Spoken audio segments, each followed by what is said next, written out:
Kasi dahil malaki rin yung mawawala, wala ng akap, so walang gustong sumama talaga. Parang Lone Ranger to. Baka sabihin nyo, Citizens Crime Watch was organized para lang labanan ang Marcos government. 1992 pa po ay buhay na ang Citizens Crime Watch. 1992, ang founder namin ay yung yumaong si Jose Malvar Villegas, Attorney Jose Malvar Villegas. We are SEC registered. We have been accredited as a COMELEC watchdog in so many elections. At just to prove to you how non-partisan we are, while we were the ones who sued Garin, Congresswoman Garin, for the Dingbaxia scandal, at 3.5 billion lang ngayon, lang because kung kukumpara rito, that's peanuts. Ngayon ay nasa Sandigan Bayan. Dinimanda rin po namin si Commissioner Guanzon for graft na ngayon ay nasa RTC Bulacan na. Lahat po yan may probable cause. Even during the time of Duterte, dinimanda po namin si Secretary Ramon Lopez for allegedly allowing large-scale tax evasion by Hyundai Motor Corporation. So, kahit sino po, kahit under any administration, kung may nakikita kaming anomalya, dinidemanda po ng Citizens Crime Watch. Wala po kami tinitingnan kung sino, tao ni Duterte, tao ni Noynoy, tao ni Marcos. Kung may nakikita kaming mali, ay dinidemanda po namin. And modesty aside, maganda naman po ang aming batting average sa Office of the Ombudsman at sa Piskalya. Thank you po. Yung complaint po na sinusulong nila Congressman Honor, petition po yun sa Supreme Court to declare the 2025 General Appropriations Act unconstitutional. Ito po yung sinusulong namin dito ay yung criminal case laban po kay Martin Romualdez, Manix Dalipe, Saldico. Yun po. Any question? Follow up? Hello. Bante, from Abante. Any questions? Boss, maaari ko bang linawin ng konti para talagang nakikita ng taong bayan yung difference? Yung sinasabi po ni Speaker Alvarez, dalawa po yan, yung constitutionality, yung kila kung ungab. Sina-challenge nila yung mismong GAA na may mga na-violate sa Constitution. No? Hindi siya naaayon sa sinasabi ng Constitution, halimbawa sa edukasyon na dapat highest budgetary priority, etc. Ito pong ipafile natin ay dun sa mga gumawa. Criminal punto na action dahil nag-falsify sila ng dokumento. Pinolsify nila yung BICAM report. Kaya po hiwalay siya na issue. Kailangan malinaw po yan sa taong bayan. One more question from me. Para kay Kong Alvarez, kung mayroon po bang mga congressman din na nag-express to support this filing of case? To be honest about it, sa ngayon, wala pa.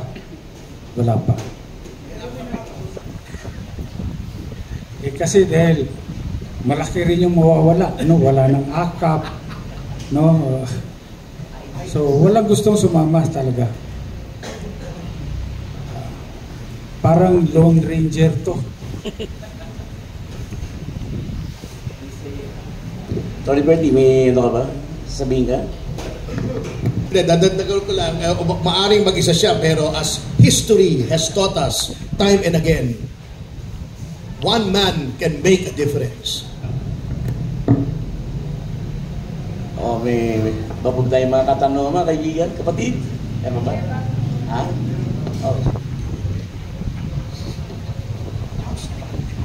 Sa palagay niyo po mga sir, paano po kayo matutulungan ng sambayanang Pilipino sa labang ito dahil ito ay para sa lahat, hindi para sa kukunting grupo lamang? Well, unang-una, i-clarify ko rin lang, dahil si Ferdy at ako, pareho kaming abogado ng Citizens Crime Watch noon pa nung nandiyan pa si Dante, buhay pa si Dante Jimenez. ito sana si Ferdy yung kandidatong senador ng PDP. At sa totoo lang, dahil sa Davao, ando doon si Speaker Alvarez na siya ang pinuno ng reforma. Ninominate ko siya na kandidatong senador for PDP. Pinasumpa ko sa PDP. Pero nabaliktad, sabi niya sa akin, partner, hindi ko maiwanan yung legal profession ko at saka Citizens Crime Watch. Ikaw na lang yung isusubo ko dyan. So nasubo ako dito sa Senado. Tapos tinawagan ako kagabi, tulungan mo naman kami ritong maipaliwanag itong isasampang kaso ng Citizens Crime Watch against yung mga leaders of Congress sa falsification na ginawa nila. So, ito, nandito ako ngayon. Maliwanag kasi yung sinabi nga ni Speaker Alvarez kanina na parang heroine si Congresswoman Stella Quimpo kasi umamin siya na talagang ang nag-insert ay mga technical staff ng House or even the Senate. So that is practically already an admission.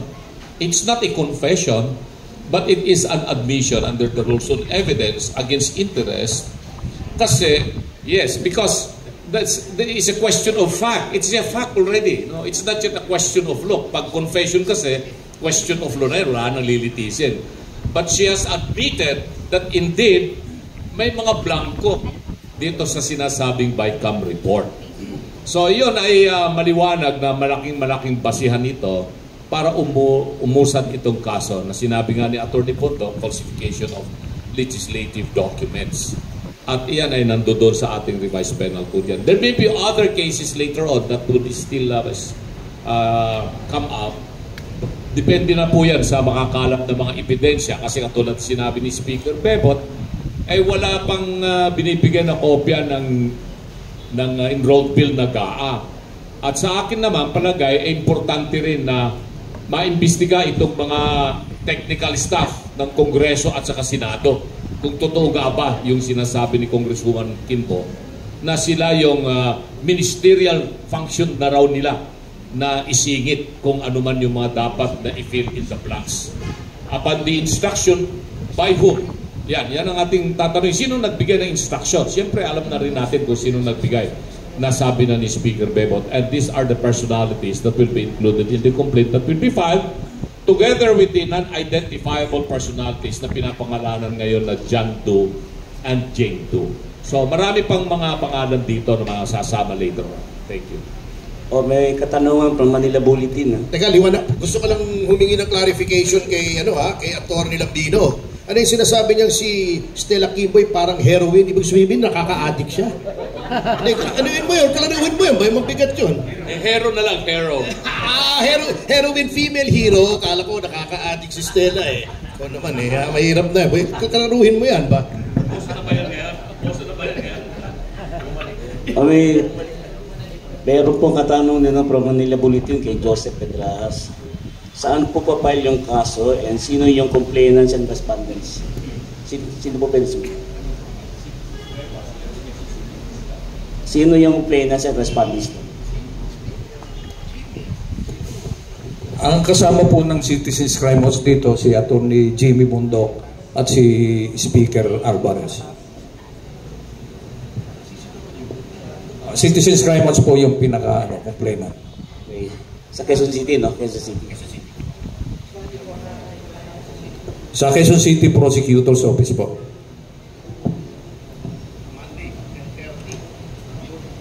Bukas po yan, Monday po, Monday 10:30 ng umaga. Sir, sa ipagpamanin niyo po at para po hindi nasagot yung katanungan ko kung paano makakatulong ang mga mamamayan natin sa ating ipinaglalaban at paano kami makakatulong kung sakali. Kami ba ay maghihintay na lamang ng resulta ng legal matter na ito or ano po ang inyong masasabi? Alam niyo po, napakalaking tulong ng sambayan nandito. Unang-una, yung Citizens Crime Watch po walang pondo yan. Kami po ay kumikilos sa sarili naming kaparaanan. Ngayon, yung moral support lang po ninyo, yung napakalaking bagay na po yun pagkat kayo po ang nagpapalakas ng kalooban namin para gawin po ito. Pagkat ang laban po sa korupsyon, laban po nating lahat ito. Ang pinaglalaban po namin dito, ang sambayan ng Pilipino, na tayo po ay nadadaya. yung buwis mula sa ating na binabayad natin sa ating gobyerno, ginagastos po dito sa mga proyektong ito. Pero pag may mga insertion sa mga ganyan, mga patago na mga proyekto, nadadaya po tayo. At kayo po, lalo na po itong mga kasamahan natin sa media, malaking bagay po yung binibigay ninyong suporta sa atin at kami naman ay nagpapasalamat po sa inyo. At yung mga mamamayan natin na nakikinig at nanonood, abay, ipagdasal nyo lang po kami, nabigyan pa kami ng lakas ng loob para po ipagpatuloy itong aming ginagawa. In other words, just make noise kung yung mga mamamayan, kasi lahat naman may access sa social media, indicate your disapproval, your disapprobation, your displeasure sa ginawang ito ng majority sa ating House of Representatives na nilagyan yung mga zero. At kung makikita nyo, no? Ito, sample pa lang ito, ha? Puro soft projects, yung mahirap ma-account. Alam ko ng mga congressmen yan. Katulad dito sa DA, hybrid seeds, inorganic fertilizer. Di ba yung fertilizer funds scam? Galit na galit sila, ba't nandito na naman? Soil ameliorants, agricultural drone services, ha? Mga soft project ito madaling madaling ipad itong mga ganitong projects Ang tawag dito soft projects as opposed to hard projects na nakikita ninyo. So ewan ko kung bakit si Speaker mahilig sa soft na projects. Dagdagan ko lang Karen ang request namin sa taong bayan, huwag nyo po sana ibenta ang inyong katwiran. Yun po talaga. Sana maging madiin yan sa inyong mga coverage. Huwag nyo po ibenta ang inyong katwiran. Dahilan po, sa yung falsification, crime ang ginawa nila. Krimen. Ngayon, yung mga taong nakakabenepisyo dito, lumalambot kuminsan ng opinion dahil the crime benefits them. Huwag po kayo maging accomplice sa crime nitong ating sasampahan ng kaso. Yun lang po.